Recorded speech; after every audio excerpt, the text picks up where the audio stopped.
कमाओ तो टैक्स, खर्च करो तो टैक्स, कुछ खरीदो तो टैक्स, कुछ बेचो तो भी टैक्स। आखिर इतना टैक्स लिया क्यों जाता है? कभी कभी तो लगता है हम सरकार को टैक्स देने के लिए ही पैसा कमाते हैं। आखिर ये टैक्स की शुरुआत कैसे हुई? किसने इस टैक्स सिस्टम को अप्लाई किया? और इतने सालों से ये टैक्स चलता था, किसी ने इसको रोका क्यों नहीं? क्यों सरकार के दिमाग में आया कि हमें जनता की आय पर टैक्स लगाना? तो आइए समझते हैं टैक्स का इतिहास।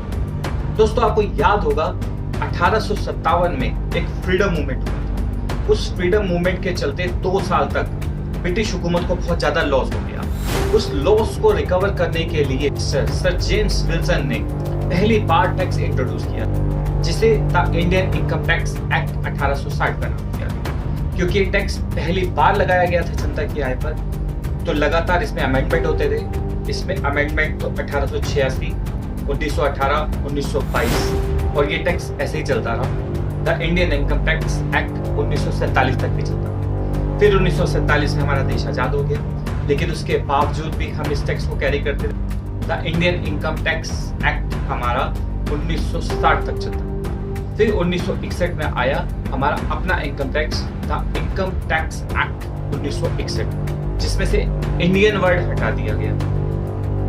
क्योंकि ये टैक्स सिर्फ इंडिया पे लगता था, तो उस समय ब्रिटिश ने इस एक्ट के बीच में इंडियन वर्ड यूज किया गया था।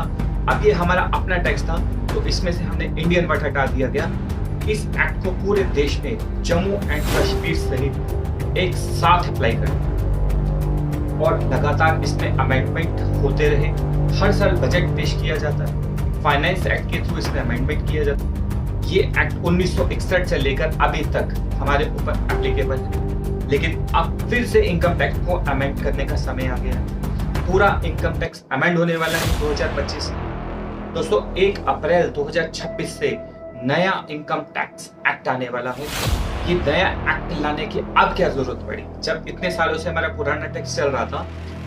ऐसी क्या जरूरत सरकार को आन पड़ी कि सरकार को अब फिर से एक्ट में अमेंडमेंट करना? ये नया एक्ट क्यों आएगा, इसमें क्या क्या अमेंडमेंट होगी, इस सबको जानने के लिए हम अपनी अगली वीडियो में बात करेंगे। तब तक के लिए बने रहिए।